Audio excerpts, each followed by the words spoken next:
زرداری نے انہیں گلدستہ بھیجا، زرداری کے بعد شہباز شریف نے گلدستہ بھیجا۔ حکومت کی طرف سے خبریں آئیں کہ شبلی فراز صاحب نے مشورہ دیا ہے، شیخ رشید صاحب نے مشورہ دیا ہے کہ جہانگیر ترین کے ساتھ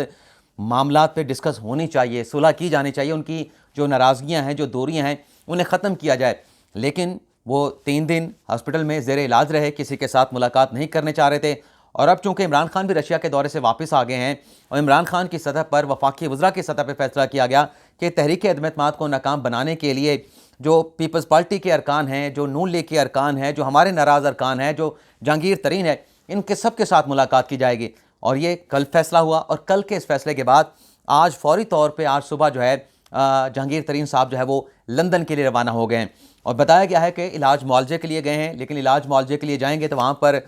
سلمان شہباز شریف موجود ہیں۔ سلمان شہباز شریف بھی شوگر کے کاروبار سے وابستہ ہیں، تو جہاں پر وہ علاج معالجہ کرائیں گے تو سلمان شہباز شریف بھی ان کی صحت کی ان کی عیادت کرنے کے لیے وہاں پہ جائیں گے۔ پھر وہاں پہ کیا ڈسکشن ہوگی، کس جگہ پہ ملاقات ہوگی، ہاسپٹل میں ہوگی، جو جہانگیر ترین صاحب کا گھر ہے وہاں پہ ملاقات ہوگی، ان چیزوں کو آپ جو ہے اپنے ذہن میں رکھ کے ایک پوری کہانی کا امیجن کر سکتے ہیں۔ اور جانے سے پہلے جہانگیر ترین نے یہی پیغام اپنی پارٹی تک پہنچایا ہے، بلکہ اپنے ہم خیال لوگوں تک پہنچایا ہے کہ آپ نے متحد رہنا ہے، آپ نے نہیں ٹوٹنا، آپ کے ساتھ جو بھی رابطہ کرے فیصلہ جو ہے وہ حتمی طور پہ ہم مشترکہ طور پہ کریں گے، اور جو بھی فیصلہ ہوگا وہ اپنے مفادات کو، اپنے سیاسی مستقبل کو مد نظر رکھتے ہوئے کیا جائے گا۔ یعنی جو ایک مینڈیٹ دیا گیا ہم خیال لوگوں کی جانب سے جہانگیر ترین کو جانے سے پہلے، وہ تمام اپنے ارکان کو اعتماد میں لے کے اور پیغام دے کے گئے ہیں کہ آپ نے الجھنا نہیں ہے، آپ کو اگر کوئی ڈیوائیڈ کرنے کی کوشش کی، آپ نے ڈیوائیڈ نہیں ہونا، آپ نے متحد رہنا ہے۔ جو بھی فیصلہ کیا جائے گا ہم اپنے سیاسی مستقبل کو مد نظر رکھ کر فیصلہ کریں گے۔ اب بات کر لیتے ہیں کہ حکومت کے خلاف تحریک عدم اعتماد کے لیے اپوزیشن کن پیرامیٹرز کے اوپر اپنی اسٹریٹجی بنانے جا رہی ہے یا بنا چکی ہے۔ اس میں جو اتحادی ہیں انہیں کس جگہ پہ ان کی سپورٹ مانگی جائے گی تاکہ اتحادی بھی حکومت سے کہہ سکیں کہ ہم نے آپ کے ساتھ اپنا وعدہ پورا کیا۔ اور یہ جواز کیسے بنے گا کہ اتحادی یہ جواز تراشیں کہ ہم نے اپنا وعدہ پورا کیا لیکن اب ہم نے دوسری پارٹی کو یعنی اپوزیشن کو سپورٹ کرنا ہے، ان کو ووٹ کرنا ہے۔ اور اسی طرح سے جو حکومت کے ناراض ارکان ہیں انہیں کہاں پہ فٹ کیا جائے گا، ان سے کام کس مرحلے پہ حکومت کے خلاف تحریک عدم اعتماد کے سلسلے میں لیا جائے گا، یہ تفصیلات پھر اگلے پروگرام میں آپ کے ساتھ شیئر کریں گے۔ لیکن حکومتی وزراء کی کل جو ملاقاتیں ہوئی ہیں ذرائع کی جانب سے بتایا گیا ہے، رضوان گلزائی صاحب کی بھی خبر ہے اور اپنا غلام قادر صاحب کی بھی، خیر غلام قادر میں غلط نام لے رہا ہوں لیکن پر اسی طرح کا نام ہے، ان کی بھی خبر آئی ہے۔ ہمارے ذرائع بھی بتاتے ہیں کہ حکومتی وزراء کی ملاقات بھی ہوئی ہے اور اس کے ساتھ ساتھ اسپیکر اسد کیسر کی سربراہی میں بھی وفاقی وزراء کا اجلاس ہوا ہے۔ اس اجلاس میں یہ فیصلہ کیا گیا ہے کہ لوگوں کے ساتھ رابطے کیے جائیں گے، رابطے بڑھائے جائیں گے تاکہ تحریک عدم اعتماد کو ناکام بنایا جا سکے۔ یہ جو ایک کوششیں کی جا رہی ہیں یہ کوششیں بار آور ثابت نہ ہو سکیں، لیکن ان ملاقاتوں سے 2 آپشن سامنے آئے ہیں۔ ایک تو یہ بتایا جا رہا ہے کہ ہو سکتا ہے کہ جب یہ تحریک عدم اعتماد لانے کے حوالے سے کوئی تاریخ سامنے آئے تو حکومت کی جانب سے کوئی منی منی بجٹ جو ہے وہ ایوان میں پیش کر دیا جائے، کیونکہ آئین کا آرٹیکل جو 94 ہے تحریک عدم اعتماد کے حوالے سے، اس کا سیکشن 3 یہ کہتا ہے کہ اگر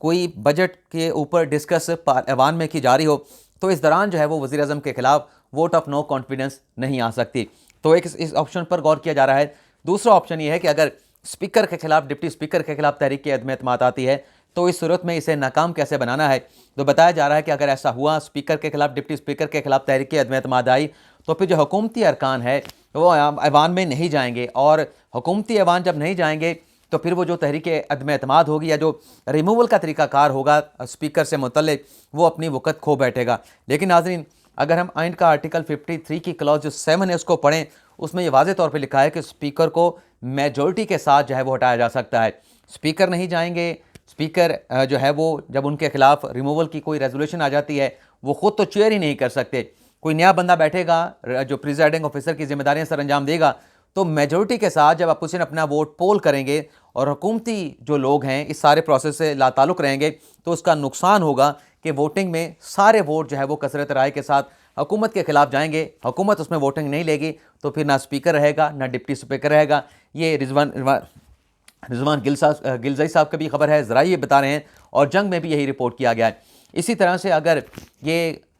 بجٹ کی لایا جاتا ہے اور بجٹ کے اوپر ایک ڈسکشن کا آغاز ہو جاتا ہے، کوئی منی بجٹ بھی جو ہے وہ پیش کر دیا جاتا ہے، اس سے متعلق بھی قانونی ماہرین کے کہتے ہیں، بلکہ اپوزیشن کی جانب سے بتایا جا رہا ہے کہ اس کا بھی ہم نے توڑ نکالا ہے، اور وہ توڑ کیا ہوگا اگر حکومت نے ایسی کوئی حرکت کی، یہ وقت آنے پہ بتایا جائے گا، لیکن مجھے بتا دیا ہے، لیکن چونکہ اعتماد میں لے کے بتایا گیا ہے، یہ ابھی آپ کے ساتھ ڈسکلوز نہیں کریں گے، اگلے کسی پروگرام میں اگر ہمیں اجازت مل گئی تب تک آپ کے ساتھ شیئر کر لیں گے۔ اب کپتان کو کیا آخری میسج دیا گیا، جس طرح سے میں نے آپ کو بتایا کہ code and code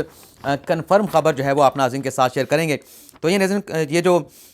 Pakistan Tehreek Insaf میں کی جو پارٹی کی جانب سے کپتان کے اپروول کے ساتھ جو شہباز گل صاحب کو نوجوانوں کی جو ان کی تنظیم ہے، جو ونگ ہے، اس کا سربراہ بنایا گیا ہے، اس پر جو ہے وہ پارٹی کے اندر خاصی زیادہ تشویش پائی جاتی ہے، اور ایک الٹیمیٹم کا پیغام دیا گیا ہے کہ ہمیں شکوہ نہ کرنا، ہمیں جو ہے وہ گلہ نہ کرنا اگر آپ نے شہباز گل کو نوجوانوں کا سربراہ بنانے کا فیصلہ جو ہے واپس نہ لیا۔ یہ آپ دیکھ سکتے ہیں پاکستان تحریک انصاف کی جانب سے یہ ایک چیز بنا کر جو ہے وہ پارٹی کے لیول پر، پارٹی کے حکام تک، وزیر اعظم تک پہنچا دی گئی ہے۔ اس میں کیا لکھا گیا ہے؟ ایک نوجوان کی چیئرمین عمران خان اور پارٹی لیڈرشپ سے اپیل۔ بطور پارٹی کارکن میرا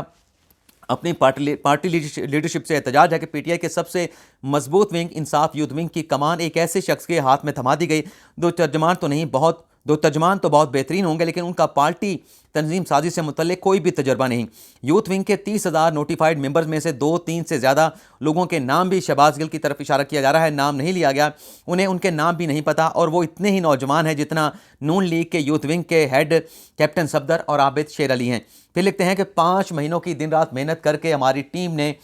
یوتھ ونگ کی بائی لاز بنائے، جس کی بنیاد پر 15 ماہ میں پورے پاکستان میں نظریہ عمران خان پر ونگ کا سٹرکچر جو ہے وہ کھڑا کیا گیا۔ اب بغیر کسی سٹیک ہولڈر یعنی ریجنل باڈی سے مشاورت کے پھر ایک کمیٹی بنا دی گئی ہے جو 15 دن میں فریم ورک بنائے گی جو سمجھ سے بالاتر ہے، یعنی ایک شہباز گل پہ اعتراض اٹھایا گیا اور جو کمیٹی بنائی گئی اس پر بھی اعتراض اٹھایا جا رہا ہے، اور یہ کہا جا رہا ہے کہ لہٰذا ہماری گزارش ہے کہ پارٹی لیڈرشپ اس فیصلے پر نظر ثانی کرے اور پارٹی میں گروپنگ کو تقویت دینے کے بجائے تمام سٹیک ہولڈر کی مشاورت کے ساتھ فیصلے کیے جائیں، تاکہ 2 سال کی محنت کے بعد جو 30,000 سے زائد کارکنان کی تنظیم بنی ہے وہ اگلے 2 سال میں جو بلدیاتی انتخابات ہوں گے، جو جنرل الیکشن ہوگا، اس میں پارٹی کے جو نامزد امیدوار ہوں گے ان کے شانہ بشانہ چل سکیں، ان کے دست و بازو بن سکیں۔ یہ نہ ہو کہ ایسے لوگوں کو جو آپ پارٹی میں لا رہے ہیں یہ فیصلہ ریورس نہ کیا گیا تو پھر ناشنا لوگوں کو پہچان کرانے میں ہی جو یوتھ